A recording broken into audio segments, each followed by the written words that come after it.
Buenas tardes. Damos inicio a la segunda conferencia de la Semana Abad 2023. Nos acompaña esta tarde el profesor David Carvajal López, profesor de la Universidad de Guadalajara en México, quien va a exponer sobre las fuentes para la historia de la reforma de las cofradías novohispanas del siglo XVIII, un tema que él ya ha trabajado en varias publicaciones. Escuchemos la presentación del profesor Carvajal. La siguiente conferencia está a cargo del estimado David Carvajal López, doctor en Historia por la Universidad de París I, Panteón Sorbona en Francia, especialista en la historia de secularización de los siglos XVIII y XIX, además de ser autor de diversos artículos académicos en dicha especialidad. Es profesor de tiempo completo en el Departamento de Humanidades, Artes y Culturas Extranjeras del Centro Universitario de los Lagos de la Universidad de Guadalajara desde el año 2012. Además de ser investigador nacional SNI de Consejo Nacional de Humanidades, Ciencias y Tecnologías desde el año 2013 y nivel 2 desde el año 2020 a la actualidad. Sin más preámbulo, le damos la más cordial bienvenida.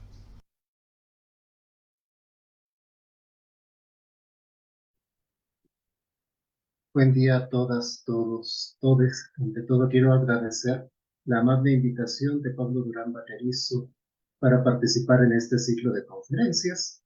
De conformidad con los términos de su invitación, quisiera hablarles de qué fue la reforma de cofradías y en segundo lugar, en un segundo momento, de las fuentes para estudiar.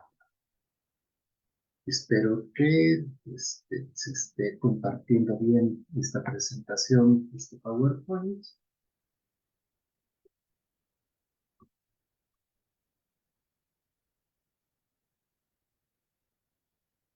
Creo que ahora no puedo hacerlo avanzar, una disculpa. Creo que ahí está.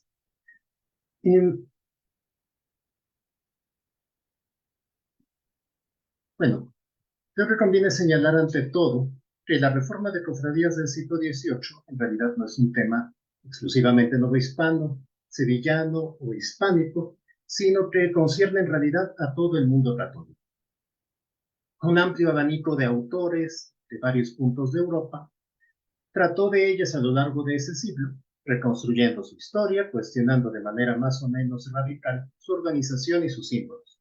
Las cofradías aparecen así en las obras polémicas de los ilustrados, en diccionarios de derecho canónico, en tratados específicos que les concernían, en las investigaciones de eclesiásticos eruditos e inclusive en periódicos, hasta en las nouvelles ecclésiastiques de los jansenistas franceses.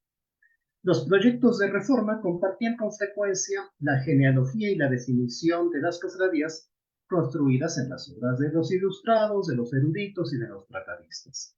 Así, el edicto de José II, aquí vemos en la imagen, el emperador, de 8 de abril de 1786, que suprimió las cofradías de los Países Bajos de la corona imperial para formar la cofradía del amor efectivo al prójimo, se fundaba en el error, entre comillas, de los tratadistas de que las cofradías habían surgido en el siglo XIII, dedicadas solo a obras de misericordia.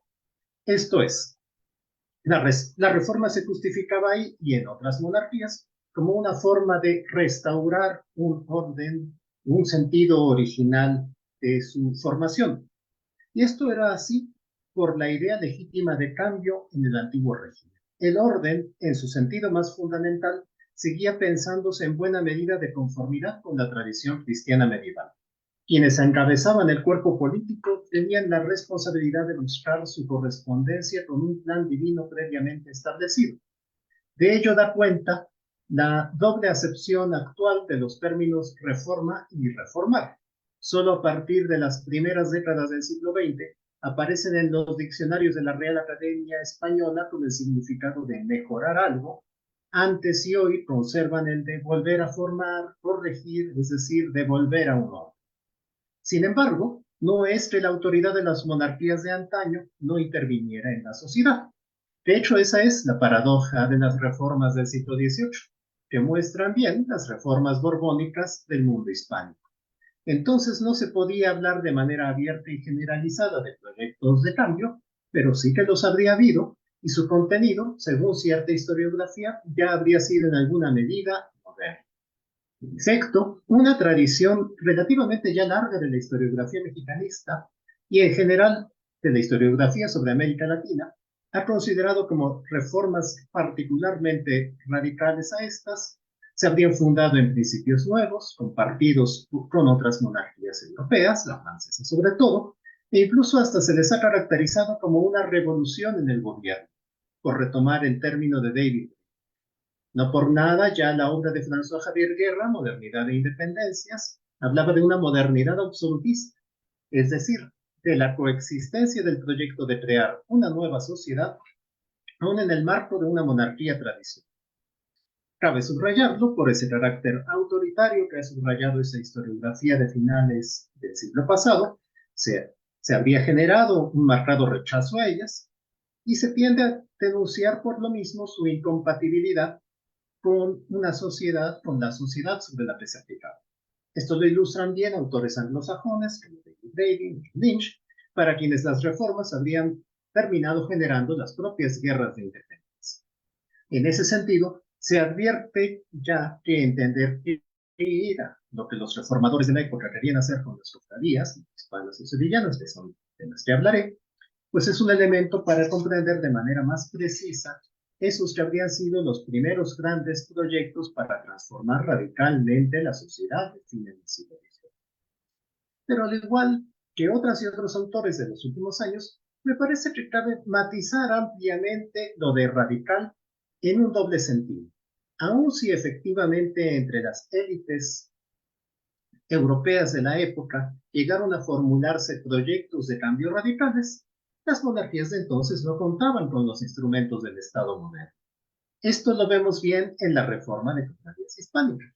Lo resumiré brevemente. Hubo reformas, en plural, más que una sola, y no lo digo porque hubiera, aunque así fue, medidas tanto de la corona como de los obispos, pues lo digo sobre todo porque conforme a las tradiciones de esa monarquía compuesta, que era la hispánica, prácticamente cada reino podía emprender un procedimiento separado en la materia, aunque es cierto que no eran distintos.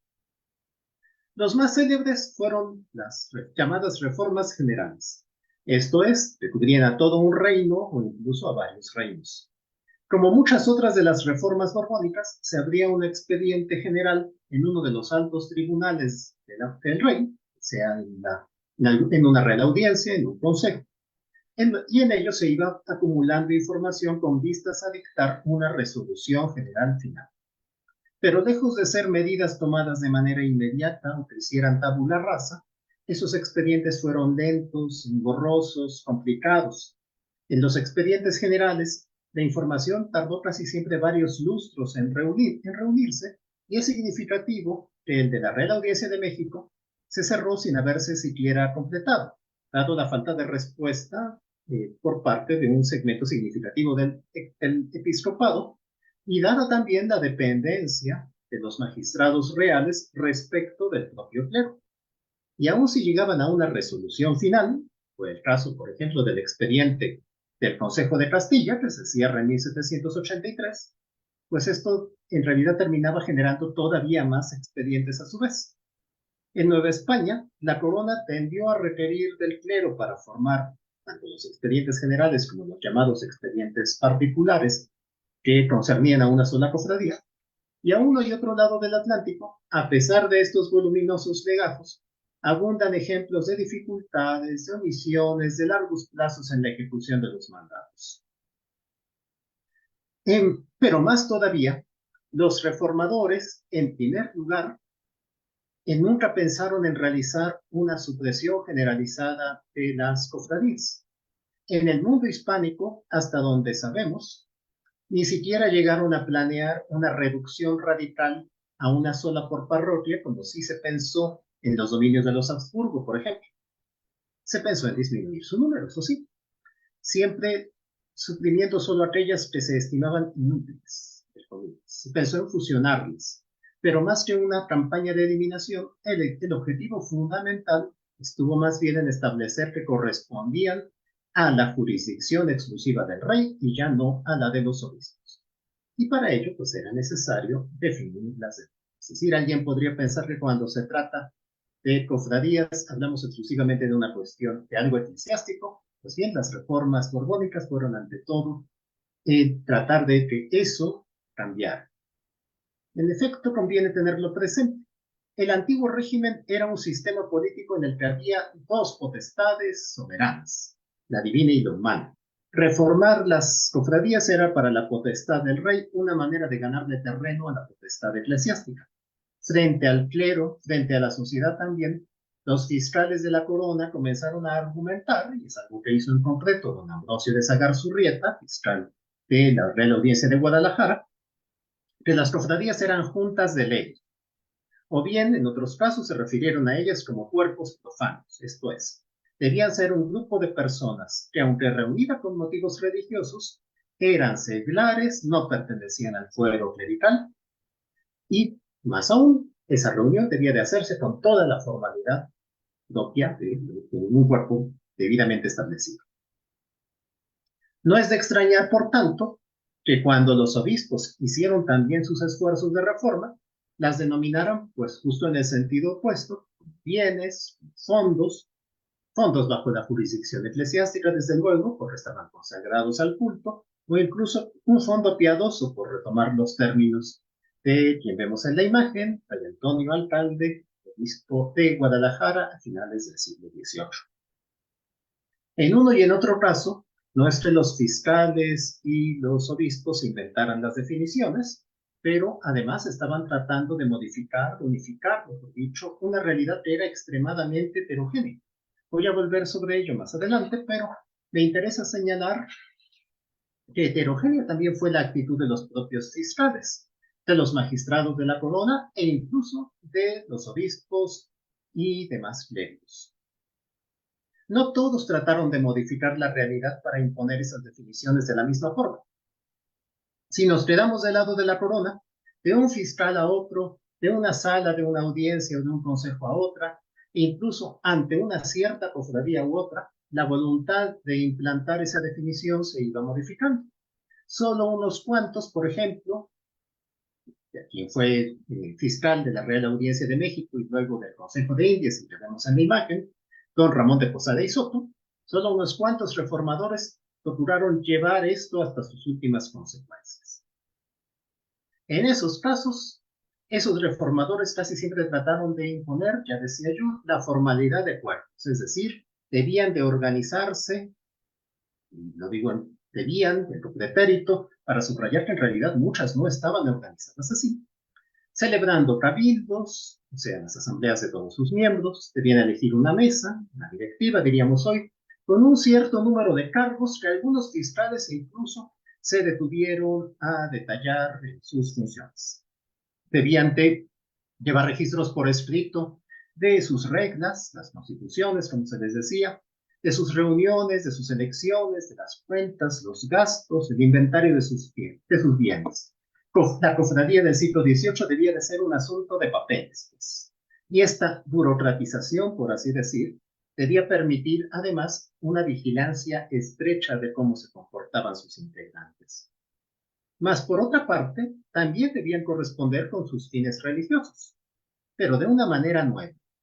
En lugar de gastar solo en el culto, debían de preocuparse por la caridad, es decir, por atender a pobres, a huérfanos y de manera particular a huérfanas.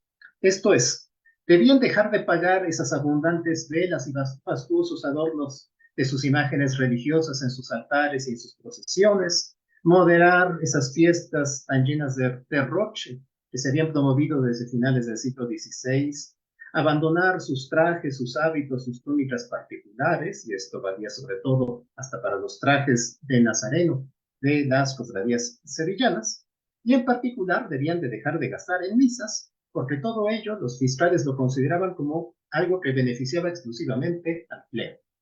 Y en cambio debían dotar huérfanas, sostener expósitos, atender enfermos. En unos pocos casos, los fiscales más empeñados en la materia se atrevieron a modificar incluso el objetivo declarado de la fundación de algunas cofradías. Pero desde luego los reformadores no cuestionaban radicalmente el culto, sino que pensaban que era posible un nuevo equilibrio. conforme a lo que solemos llamar en la historiografía el catolicismo ilustrado. Este, sin duda, es el aspecto al mismo tiempo más religioso y más conforme a la ilustración hispánica de la Reforma. El ideal lo expresó bien don Ramón de Posada al afirmar, cita, que conciliando la solemnidad del culto con la atención que merece la caridad con el prójimo necesitado, se sacará de ellas un nuevo fruto muy del agrado de Dios, pero que se verá al mismo tiempo en el beneficio del Estado. Este es un dictamen del 24 de octubre de 1799. Esta transformación de las cofradías en unos cuerpos útiles culminaba en la propia transformación de los frailes. Los reformadores estimaban que debían de ser cuerpos voluntarios, esto es, que no debía de haber coacción ni en el reclutamiento de nuevos miembros, ni al asumir cargos, ni tampoco al hacer las contribuciones para sus gastos. Si algo criticaron fue la recaudación de limosnas, cuyo reemplazo debía ser la colocación de mesas en el pórtico de las iglesias. El servicio prestado a las cofradías debía de ser asimismo gratuito, aunque hubo frecuentes diferencias de matiz al respecto. Los reformadores tendían a estimar como una vanidad las retribuciones con honores fúnebres o, peor todavía, las retribuciones en pagos de dinero. En suma, pues, definir a las cofradías como cuerpos profanos implicaba convertirlas en organizaciones más formales, ejemplos de religiosidad del catolicismo ilustrado, todo bajo la autoridad del rey. Casi sobra decirlo, no eran objetivos exactamente revolucionarios, antes bien, por el contrario, claramente era renovar el propio modelo corporativo más tradicional. Es incluso de señalarse que los reformadores siempre prefirieron evitar cualquier posible conflicto frontal en este tema y estaban relativamente bien dispuestos a hacer concesiones ahí donde los pueblos se mostraran reticentes a aceptar cambios. Los resultados de la reforma fueron, pues, repito, limitados, aunque es cierto que en el arzobispado de México tuvo cierto eco.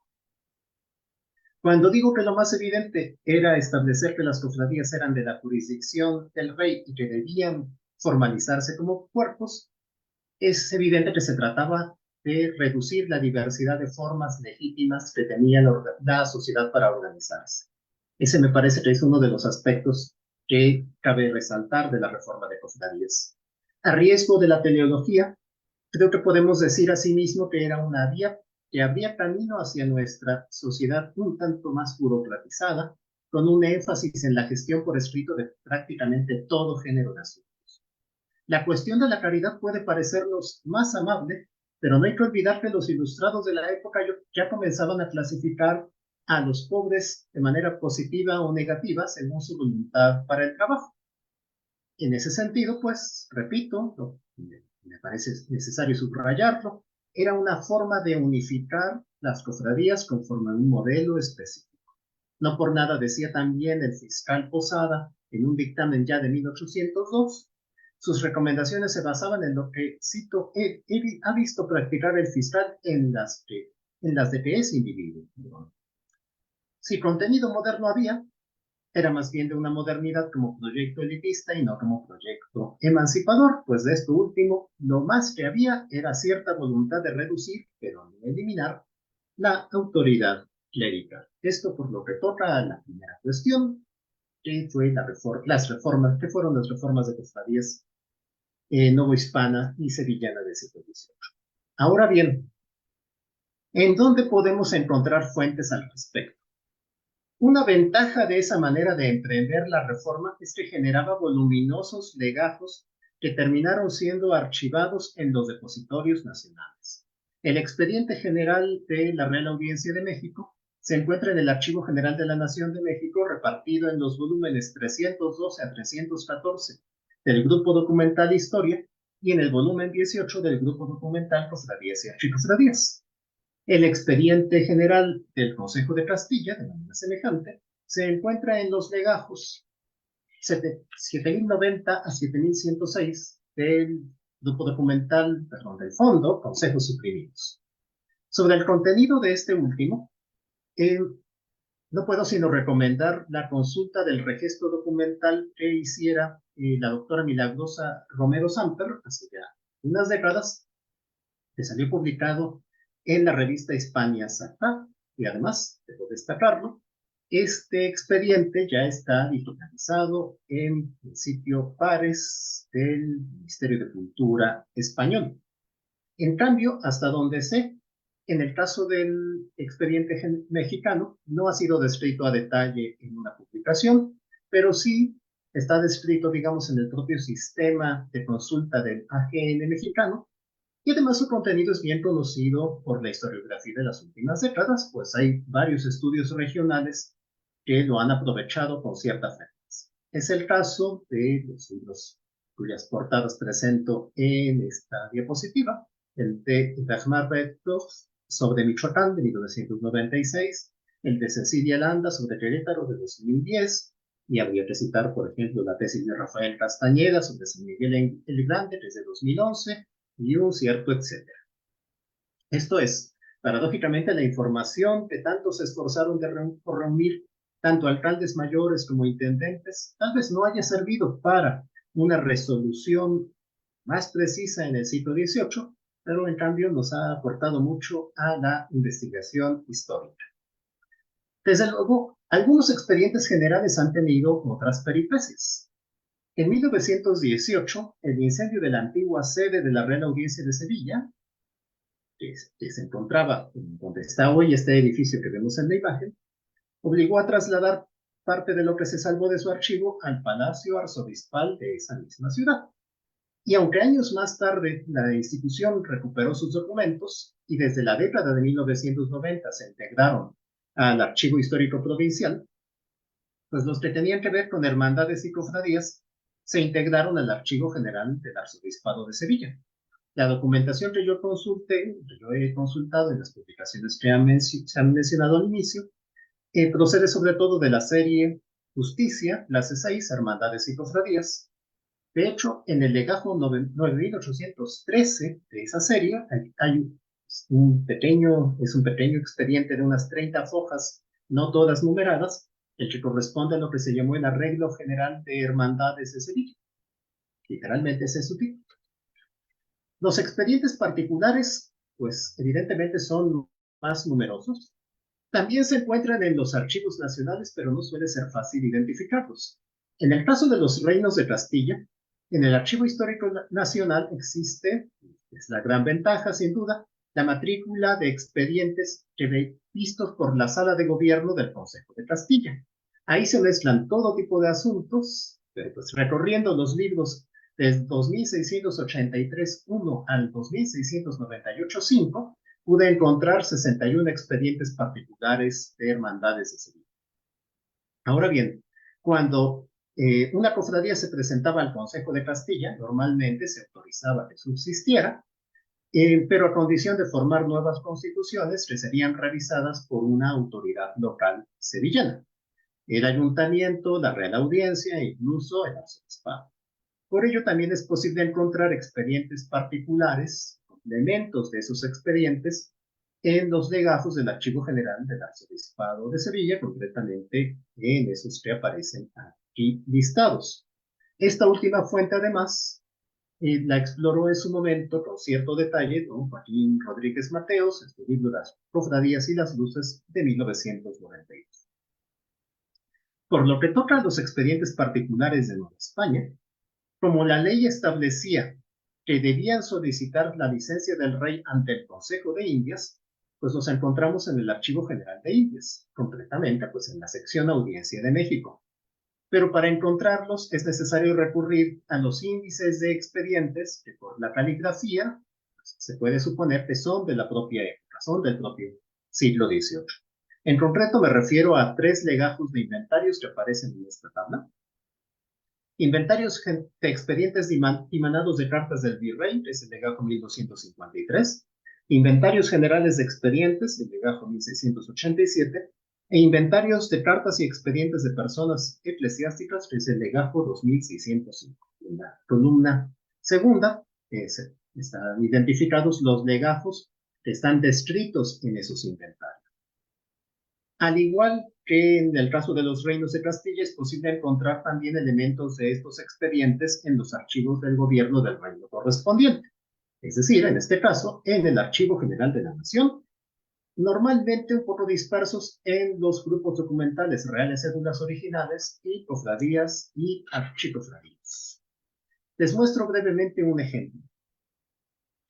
En los expedientes de la cofradía de naturales indios, como se decía en la época, del Calvario, las cofradías del Calvario y la cofradía de San Miguel de la villa de Orizaba. Es muy probable que fuera en razón de los problemas que la República de Indios de dicha villa tenía con la República de Españoles, que optaran por acudir al Consejo de Indias a regularizar su situación. El 13 de diciembre de 1776, Francisco Ruiz Malo presentó a nombre de Gobernador, Ayuntamiento y Común de Naturales Indios, entre comillas, dos súplicas al rey, ante el Consejo de Indias, para que se aprobaran una y otra cosa. Las encontré listadas en el inventario que se encuentra en el legajo AGI México 1687.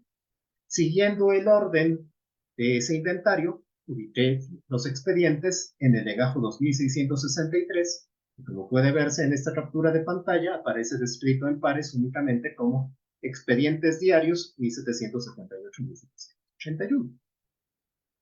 Ahora bien, ubicado así el expediente, pues, cada uno de ellos se compone pues, de las súplicas, echadas, ya lo he dicho, en diciembre de 1776. En el caso de la cofradía bueno, en ambos casos tienen los testimonios de las constituciones.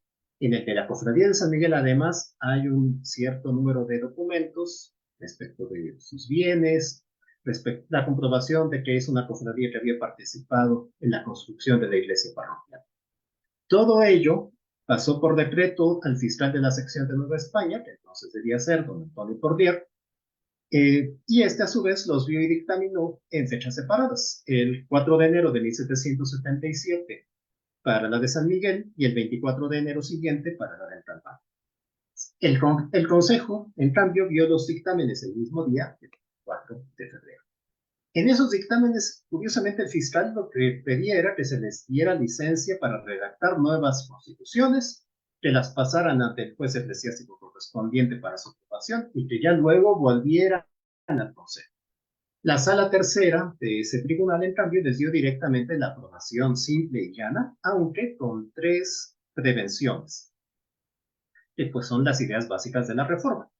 No han de poderse espiritualizar los bienes que por cualquier título adquiera la hermandad, que a sus juntas haya de asistir un ministro real y que no ha de poder alterar ninguna de las constituciones que se aprueban sin previa noticia del Consejo. Cita de las resoluciones de ambos expedientes.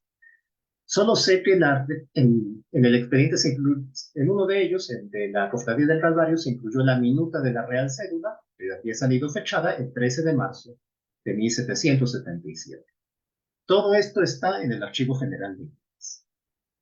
El expediente de la Cofradía del Calvario se podría decir que tiene continuación en el Archivo General de la Nación, el volumen 3, expediente 2, del grupo documental Cofradías y Archicofradías. Ahí está, digamos, la parte final.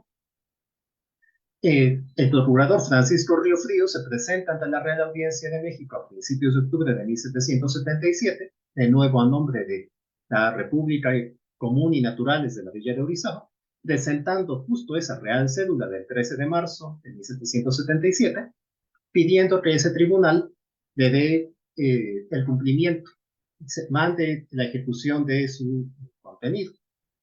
De nuevo, ese mismo procedimiento se pasa al fiscal, que era Baltasar el Ladrón de Guevara, el fiscal de lo civil, en decreto del 6 de octubre, y el día 16 el fiscal dictamina que efectivamente tiene que tratarse, guardar y cumplir, que se copie en los libros del Real Acuerdo, se pase al gobierno del virreinato y se devuelva a los interesados. Todo ello se va cumpliendo paso a paso, según se ve en las constancias de la parte final del expediente. La Real Audiencia se conforma desde luego desde el 21, y agregando solo que debía de enviarse también al alcalde mayor de Orizaba para su cumplimiento.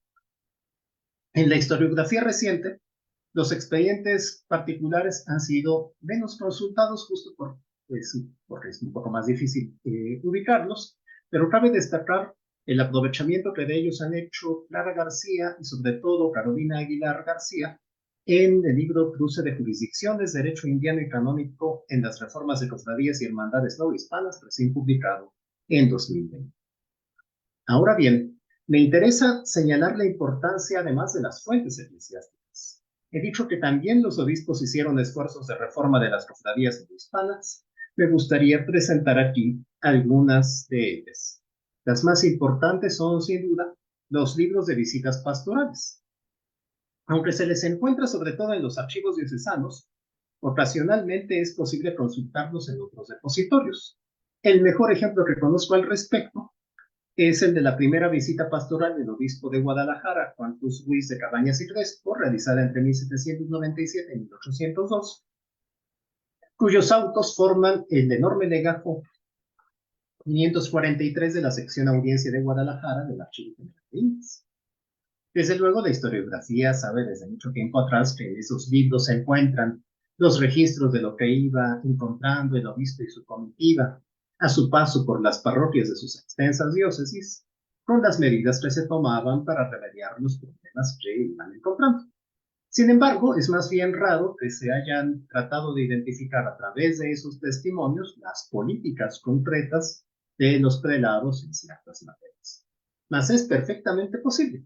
Además de que tenían ya ciertas prioridades desde el momento de iniciar sus recorridos y que se ven en los edictos previos a las visitas, normalmente copiados al inicio de los autos de visita, en el propio recorrido se van formulando observaciones que luego se van aplicando de manera general.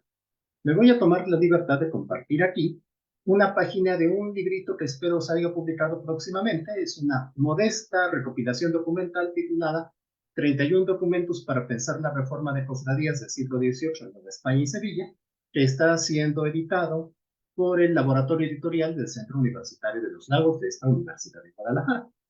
Esta es la transcripción de un mandato de la parte final de la visita pastoral del obispo Cabañas, que no la realiza él personalmente, sino el visitador, que sistemáticamente va imponiendo a las cofradías que se iba encontrando este listado de indicaciones, a su vez producto de todo el recorrido anterior que había realizado el obispo en persona. Sobre todo, quisiera destacar que frente a lo difícil que es localizar expedientes particulares de reforma por su dispersión y a pesar de ser más numerosos que los expedientes generales, pues hay que reconocer que el alcance, en cambio, de las visitas pastorales era mucho más amplio. Hasta la fecha, por ejemplo, solo he podido localizar 6 expedientes particulares de la diócesis de Guadalajara, mientras que en esa primera visita pastoral del obispo Ruiz de Cabañas aparecen 482 casos de cofradía sobre los que ejerció efectivamente su jurisdicción. Desde luego, en los archivos eclesiásticos no nos podemos limitar solo a los diocesanos, también vale la pena consultar los parroquiales, porque ahí encontramos los libros de gobierno de las propias cofradías, que eventualmente contienen autos de visita de los obispos, pero que nos informan sobre todo de cómo fue la cotidianidad de la vida cofradiera en tiempos de las reformas, confirmándonos que a veces ni las reales cédulas ni los mandatos de visitas de los obispos más enérgicos tenían un impacto inmediato. Estas imágenes corresponden a la primera foja y al inicio y final del auto de visita del obispo Cabañas en el libro de gobierno de la Cofradía de Nuestra Señora de la Concepción del pueblo de Moya, pueblo de indios, entre comillas, del mismo título de la parroquia de Santa María de los Lagos, digo entre comillas por estrictamente el lenguaje de la época. El prelado dictó como medidas principales suspender las funciones principales de esta cofradía, es decir, la fiesta del 8 de diciembre y el aniversario de difuntos. Ordenó que en cambio se instalaran salas para curar enfermos, que se identificara el rancho que estaba citado entre los bienes de la cofradía, su ganado, y que se completaran las cuentas faltantes entre 1781 y 1790, unificando la forma de anotarlas. Pero unas hojas adelante aparece esta nota sin fecha, pero que podemos imaginar que data de 1803 por la ubicación en el libro, y es un clérigo de la parroquia de Lagos, el bachiller Ignacio Ramos. quien hace esta anotación para declarar que pues nada de lo que ordenó el obispo se había podido cumplir. Por razones que sería largo reproducir aquí, pero que tienen que ver seguramente con el contexto. Era complicado lograr que los habitantes del pueblo aceptaran el final de la fiesta de su venerada patrona y cambiar la vocación que desde hacía varias décadas tenía su cofradía. No lo era menos proteger de las epidemias, de las malas cosechas de la época, unos bienes cofradieros que el obispo, siguiendo los pasos de su predecesor, Fray Antonio Alcalde, desestimado por completo bajo la jurisdicción eclesiástica, pero que los habitantes del pueblo estimaban ante todo como bienes propios. Tan solo sobre el rancho de la cofradía, el bachiller Ramos no pudo sino declarar, y esto cita, los hijos del pueblo han expresado que éste subsiste a beneficio del pueblo y no de la cofradía. En suma, recapitulo de manera breve, aunque siguiendo el paradigma del fortalecimiento del Estado y de su surgimiento en el siglo XVIII, una cierta historiografía haya descrito a la Reforma como un ataque frontal, entre comillas, que intentó asestar golpes mortales a las cofradías, la verdad es que si examinamos este amplio panorama de fuentes, encontramos que la reforma civil fue limitada por las dificultades para reunir la información sobre las cofradías, se encontró la oposición del clero, hubo resoluciones tardías y heterogéneas, e incluso hubo litigios que causaron retrasos, pero sobre todo el objetivo no era tanto destruir, sino renovar el propio modelo corporativo, reduciendo la diversidad de la organización social hispana. Nos lo muestran así un variado conjunto de fuentes, ya he dicho, civiles, ya sea de escala nacional, donde se encuentran los expedientes generales, pero también imperiales, como las del Archivo General de Indias, donde encontramos dispersos los expedientes particulares. Y más todavía, fuentes eclesiásticas, ya sea diocesanas, los libros de visita pastorales, o parroquiales, como los libros de gobierno de nuestras áreas. En ellas encontraremos que más de una vez los obispos mantuvieron su jurisdicción frente a la del rey, así como pueblos que mantuvieron su control de sus formas de organización frente a magistrados y clérigos. Tal me parece que es el interés que tiene estudiar la reforma de cofradías de Nueva España y Sevilla del siglo XVIII, pero me temo que no puedo sino cerrar disculpándome porque en todas estas peripecias no he considerado las fuentes de la Audiencia de Guatemala y de otras latitudes, pero espero que a pesar de ello encuentre el amable público del Archivo Histórico Arquidiocesano Monseñor Bernardo Augusto Tiel de San José de Costa Rica algún interés en toda esta exposición. Muchas gracias.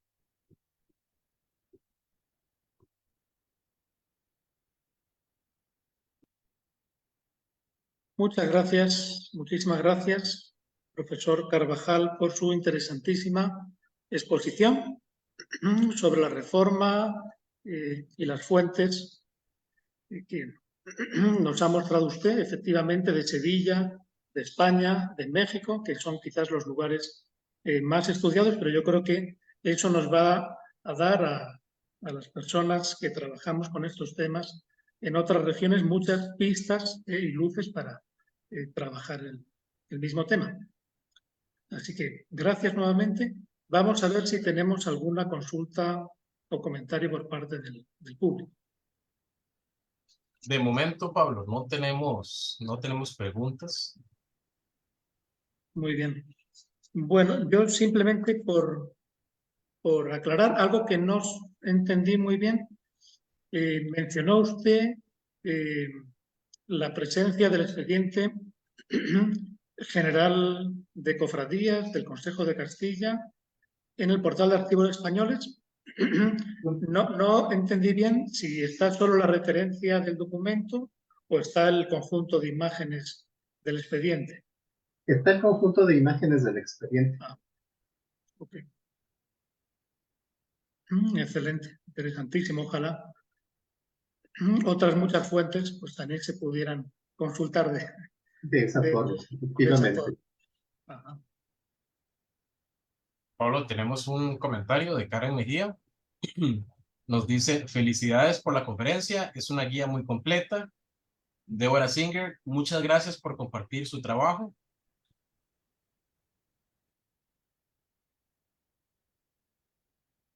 gracias. Bueno, pues, si no hay más comentarios en Facebook, pues podemos dar por terminada la conferencia. Agradecemos nuevamente al profesor Carvajal por haber compartido sus investigaciones y su trabajo con todos nosotros y de forma tan detallada además.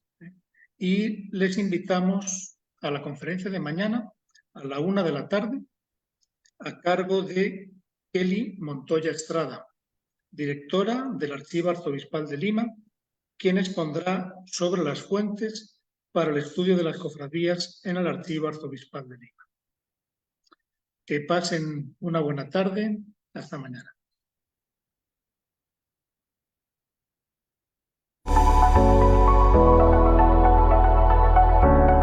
Este miércoles 15 de noviembre a la 1 de la tarde, no se pierda nuestra conferencia Las fuentes para el estudio de las cofradías en el Archivo Arzobispal de Lima, a cargo de Kelly Montoya Estrada. Síganos en Facebook como AbadCR, Archivo Histórico Arquidiocesano, comprometido con un mejor servicio cada día.